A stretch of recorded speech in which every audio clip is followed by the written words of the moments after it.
This question is twofold. One, is there such a thing as a soulmate? And secondly, recently I had gone to a wedding, and the priest had said something to the effect of that the bridegroom will be together for the next 7 lifetimes, which I found a bit unfair, because is this written actually in Scripture? And suppose you're not too keen on your partner and you're just, stuck, or you're doing everything in this lifetime, coming to Swamiji's lectures, attaining God, Tyag, all of that, karma yoga, and your partner's still bound in Maya, so you're still stuck with them. So it comes back to the whole question of, is there truly a soulmate? One husband and wife had been married for 25 years. The husband had a very foul nature, and the wife was very placable, amenable. Husband once shared his sentiments. He said, my darling, I have been so unfair and harsh upon you so many times, and yet you have never become upset upon me. You are definitely my soulmate, if ever there was one. But tell me, how did you used to handle your frustration? The wife said that every time I got frustrated with your scoldings, all I did was to go and clean the toilet seat. The husband said, but how does that give vent to the frustrations? The wife said, I used to use your toothbrush.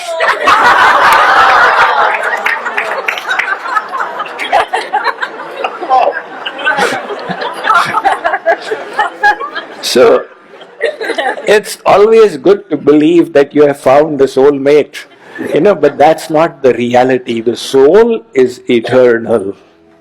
And these worldly relationships are of one lifetime. A soulmate would be one who is eternally with you. Now, the problem with the worldly relationships is that we have the 3 gunas, the mode of goodness, passion and ignorance, sattva, rajas and tamas. And that is why the husband's chitta vritti or temperament is rotating in these 3 modes. The wife's temperament is also rotating in these 3 modes. It is only natural that from time to time there is going to be conflict, from time to time there's going to be disagreement. A soulmate would be one where there is no question of any disagreement. Alright? Plus, no matter how much they try, they cannot rise beyond selfishness. The only person who can rise beyond selfishness is one who has achieved the bliss of God, because then the self-interest is realized. That person can love selflessly.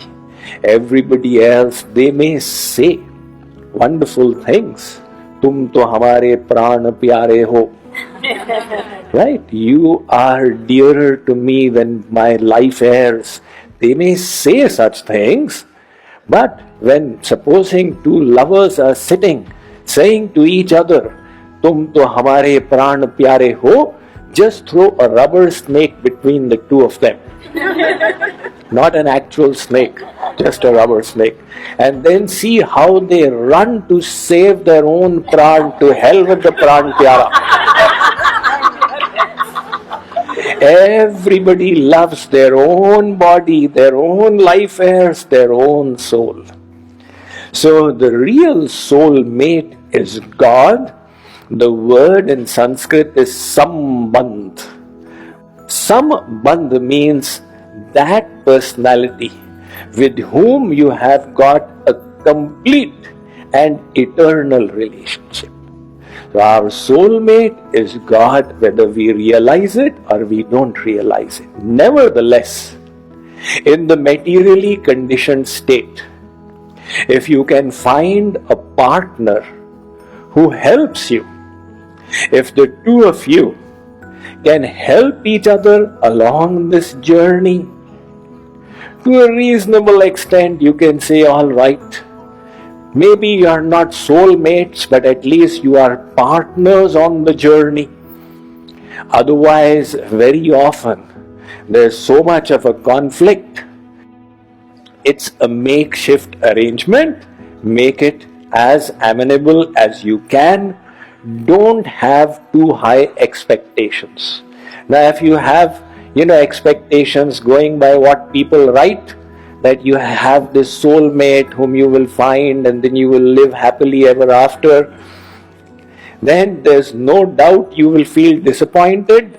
And sometimes in American society, you keep on doing rehearsals. This person is not soulmate, this person is not soulmate. So you keep running after the elusive soulmate. Instead of that, just make the bad bargain work to the best extent possible and try and utilize the situation, the position to go towards God.